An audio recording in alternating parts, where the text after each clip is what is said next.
اس زمانے میں یہ تھا کہ سونے اور چاندی کا نصاب یعنی 7.5 تولے سونا یا 52.5 تولے چاندی یہ مالیت میں تقریباً برابر ہوتا ہے، 19 کا فرق ہوتا تھا.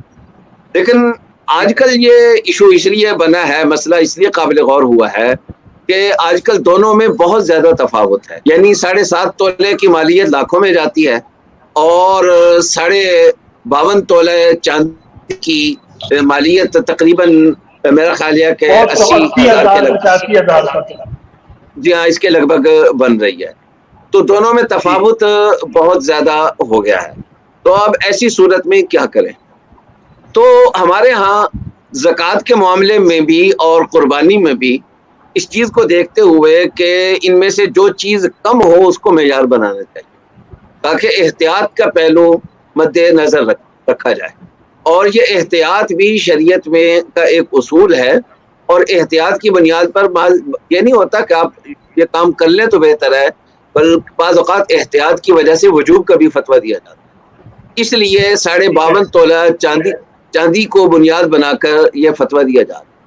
لیکن بر صغیر کے متعدد اہل علم اور خاصی تعداد ہے ان کی جو پچھلے کچھ سالوں سے اس پر غور کر رہے ہیں کہ اب چاندی کی قیمت اتنی زیادہ گر رہی ہے کہ اس معیار میں بہت سارے لوگوں کے لیے اپنے گھر کے اخراجات ہی پورے کرنے مشکل ہوتے ہیں.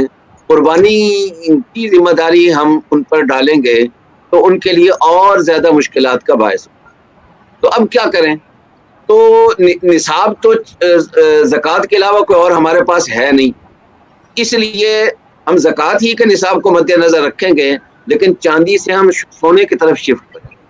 چنانچہ بر صغیر کے متعدد اہل علم کی یہ رائے ہے. ہم اب تک جو کہہ رہے ہیں لوگوں کو وہ یہ ہے کہ اگر آپ 52 تولہ چاندی سے کم ہے تو آپ پر زکوٰۃ نہیں ہے، اور اگر آپ 7.5 تولے سونے سے اوپر ہیں تو آپ پر قربانی اس صورت میں نہیں ہے، اور اس صورت میں قربانی آپ پر واجب ہے.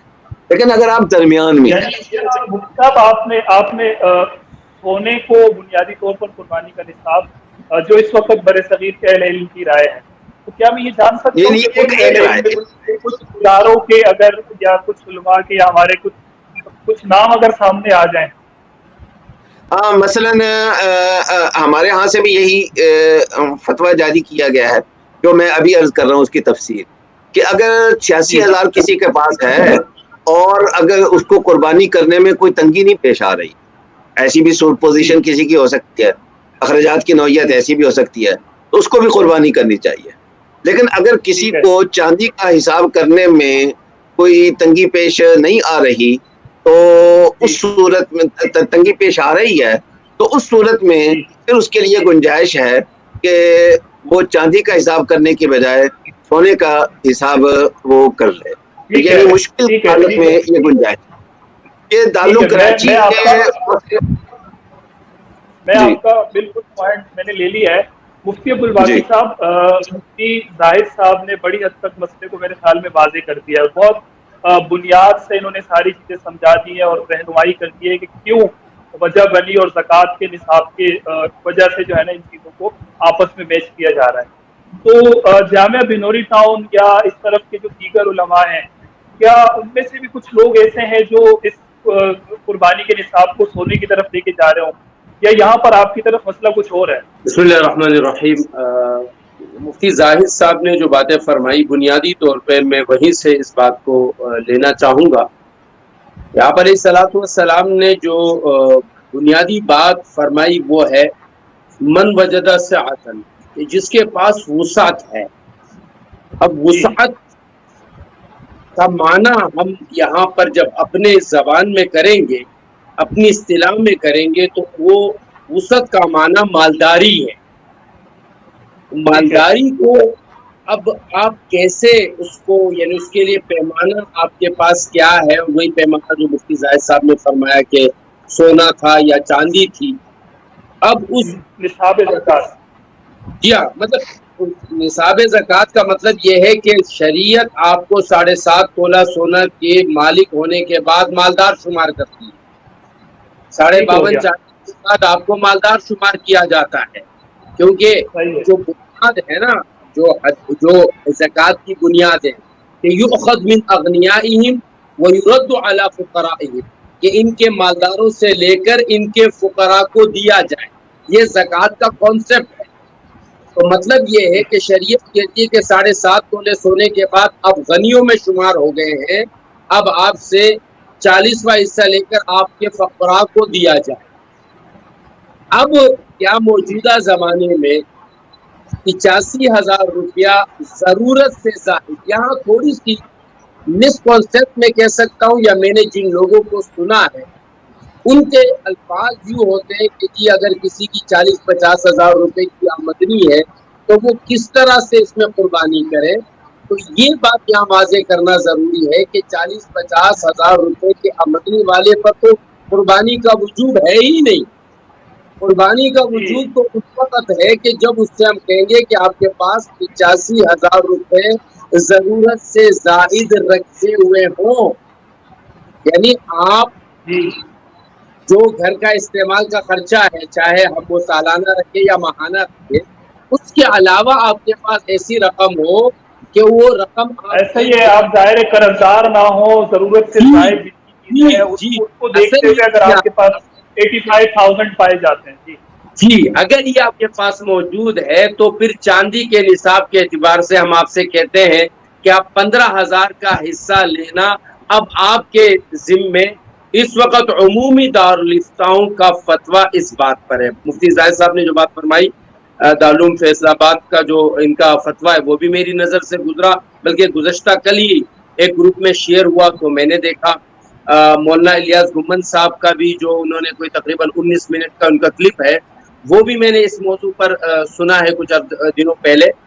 تو بات یہ ہے کہ رائے تو ضرور موجود ہے جو مفتی زاہد صاحب فرما رہے ہیں، اور دارالعلوم کراچی والوں نے اس کو کافی سال پہلے بطور مشورہ پورے پاکستان میں اس بات کو بطور مشورہ لوگوں کے سامنے رکھا ضرور ہے، لیکن رائے ابھی تک ہماری یہی ہے کہ اگر ہم حصے کی طرف ایک ہے نا کہ پورے جانبی کریں گے پورا تو ایک مشکل فیصلہ ہو، لیکن اگر حصے کے اعتبار سے ہم کہیں گے تو ہم یہ ضرور کہتے ہیں کہ آپ اگر حصہ کرتے ہیں تو آپ کی قربانی بھی ہو جائے گی اور آپ کی مالداری پر فرق بھی نہیں پڑے گا۔ عبدالباقی صاحب، میں بالکل آپ کا پوائنٹ آ گیا میرے پاس۔ ڈاکٹر صاحب، ڈاکٹر وسیم بٹ صاحب، میرے پاس 2 موقف آئے ہیں، ایک مفتی زاہد صاحب کا آ گیا ہے، مفتی عبدالباقی صاحب کا بھی آ گیا ہے۔ کوئی بیچ کا راستہ ہے تو ان دونوں کے درمیان میں سیٹل ڈسپیوٹ کیا جا سکتا ہے، کوئی درمیانہ کوئی اس طرح کا راستہ کہ جس میں کسی کو ٹھیس بھی نہ پہنچے، کام بھی ادا ہو جائے، اور یہ جو وجوب ایک چیز ہے، ایک فریضہ ایک مسلمان کے اوپر، اس کا حق بھی ادا ہو جائے۔ بسم اللہ الرحمن الرحیم۔ عامر بہت شکریہ، آپ نے بہت ہی اہم موضوع پہ یہ نشست رکھی ہے۔ پہلے میں 2 پوائنٹ تمہیداً عرض کر دوں مختصر، کہ پہلی بات تو یہ ہے کہ یہ جو اجتماعی غور و فکر ہو رہا ہے، جیسے کہ حضرت مفتی زاہد صاحب نے فرمایا، مفتی عبدالباقی صاحب نے فرمایا، یہ ایک علمی مذاکرہ ہے، اس سے مقصود کوئی فتویٰ دینا مقصود نہیں ہے۔ جب تک بڑوں کی طرف سے، ہمارے معتمد دارالفتاؤں کی طرف سے کوئی فتویٰ نہ آ جائے، عوام کو تو اسی رائے پہ رہنا ہے جس پر فتویٰ دیا جا رہا ہوتا ہے۔ یہ ایک علمی گفتگو ہے، اور اس میں بھی حضور صلی اللہ علیہ وسلم نے مجموعہ زوائد کی روایت ہے، حضرت علی رضی اللہ عنہ نے پوچھا کہ اگر کوئی نیا مسئلہ پیش آ جائے تو کیا کرے، تو آپ صلی اللہ علیہ وسلم نے فرمایا شاور الفقہاء العابدین، کہ عبادت گزار فقہاء کرام سے مشورہ کرو، ولا تمضوا فی رائے خاصۃ، کسی کی انفرادی رائے پہ عمل نہ کرو۔ تو میں عوام سے بھی عرض کروں گا کہ اجتماعی جو موقف ہے اس پر عمل کریں، اور انفرادی آراء کو احترام ضرور دیں، لیکن اس پر ابھی عمل نہ کیا جائے۔ دوسری بات جو ہے، یہ جو ہماری گفتگو ہے، اس سے ایک بات یہ تاثر بھی غلط ہو جاتا ہے کہ مفتیان اکرام کو سوشل مسائل کا ادراک نہیں ہوتا ہے۔ اگر آپ دیکھیں جو سونے کے نصاب پہ بات کی جا رہی ہے، یا جو ابھی میں رائے دوں گا، اس سے دیکھا جائے قربانی کرنے والے کم ہو جائیں گے، اور اگر قربانی کرنے والے کم ہوتے ہیں تو آپ کو معلوم ہوگا کہ مدارس میں اجتماعی قربانی ہے، اس میں حصہ لینے والے کم بھی ہوں گے۔ تو دیکھا جائے تو مولوی حضرات کے مفاد پر تھوڑی سی اس میں کمی بھی آ سکتی ہے، لیکن اس کے باوجود علماء کرام اس پر رائے دے رہے ہیں۔ اس کا مطلب ہے کہ وہ اپنی ذاتی مفاد سے بالا تر ہو کر امت کے مفاد میں غور و فکر کرتے ہیں، اور جمود کا شکار نہیں ہے۔ یہ جو عوام میں ایک تاثر ہوتا ہے نا کہ علماء کرام جمود کا شکار ہے، تو الحمدللہ اس گفتگو سے یہ تاثر بھی غلط ہو جائے گا۔ اب کمنگ ٹو یور پوائنٹس، کہ آپ کا سوال یہ ہے کہ اگر میں ایک سینیریو پیش کروں کہ ایک بیوہ عورت ہے، اس کے بعد جو ہے وہ 1 تولہ سونا پڑا ہوا ہے اور اس کے بعد جو ہے کچھ 1-2 ہزار روپے پڑے ہوئے. تو اگر 1 تولے کی قیمت اگر دیکھی جائے تو آج جو ہے وہ 140,000 ہے, یعنی 1,83,000 روپے اس کی قیمت ہے. تو وہ تو ویسے ہی نصاب کو کراس کر چکی ہے. اور صرف سونا نہیں ہے, کرنسی بھی ہے, اور کرنسی کو ہم کنورٹ کرتے ہیں سلور کے لحاظ سے. تو اگر چاندی کا نصاب دیکھا جائے تو وہ کراس کر چکی ہے, تو اس پر بھی ایک قربانی واجب ہے. تو کیا اب وہ جس کے بعد 1,000 روپے پڑے ہوئے وہ قربانی کیسے کرے گی؟ اگر زیور بیچے گی تو آگے بچوں کی پرورش کیسے کرے گی؟ تو اس طرح کے سینیریو پیدا ہوتے ہیں. تو اس کے اندر ایک موقف تو وہ ہے جو مفتی زاہد صاحب فرما رہے کہ اس کو سونے کو نصاب بنا لیا جائے, لیکن اس پر ہمیں, مجھے بھی ذاتی طور پر بھی اور کچھ علماء اکرام کو اس میں ریزرویشن ہے کہ اگر ہم سونے کا نصاب بنا لیں گے تو سونے کا جو نصاب آج کل 10 لاکھ سے اوپر بنتا ہے, تو اس کا مطلب ہے کہ جس کے اوپر 10 لاکھ نہ ہو وہ قربانی بھی نہ کرے, تو کتنا بڑا مجمع ہے جو قربانی سے محروم ہو جائے گا. دوسری بڑی بات یہ کہ اس سے کتنا غریبوں کا بڑا مجمع ہے جو گوشت نہیں ملے گا ان کو, بیکاز قربانی کا تو فلسفہ یہی ہے کہ اطعم البائس الفقیر, کہ غریب کو کھلاؤ. اب 10 لاکھ تک جو آدمی ہوگا وہ قربانی نہیں کرے گا تو پھر کتنا بڑا مجمع غریبوں کا قربانی سے محروم رہے گا. تو اس لیے یہ موقف بھی بہت زیادہ اپیل نہیں کرتا ہے. لیکن دوسری طرف یہ موقف کہ صرف 85,000 پہ رہا جائے تو اس سے غریب کے لیے مسائل ہے.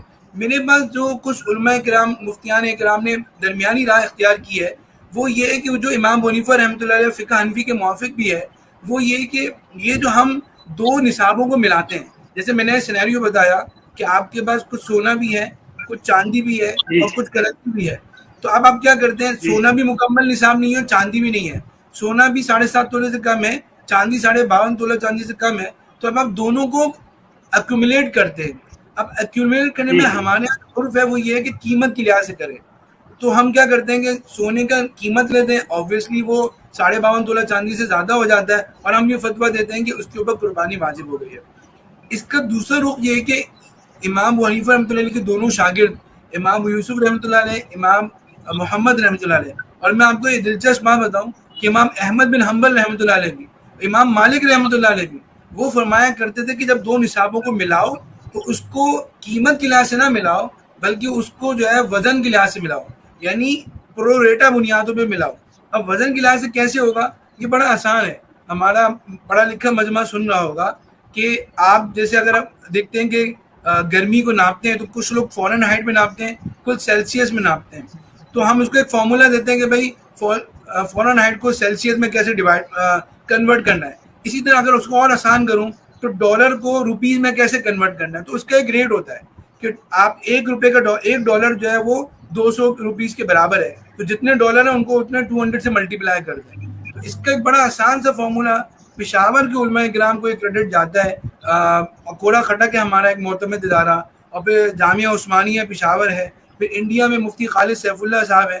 ان سب کی یہ رائے بنی ہے کہ اس کو ہم وزن کے لحاظ سے اس طرح کریں کہ اگر ہم فارمولا نکالیں تو 52.5 تولہ چاندی 7.5 تولے سونے کے برابر ہے.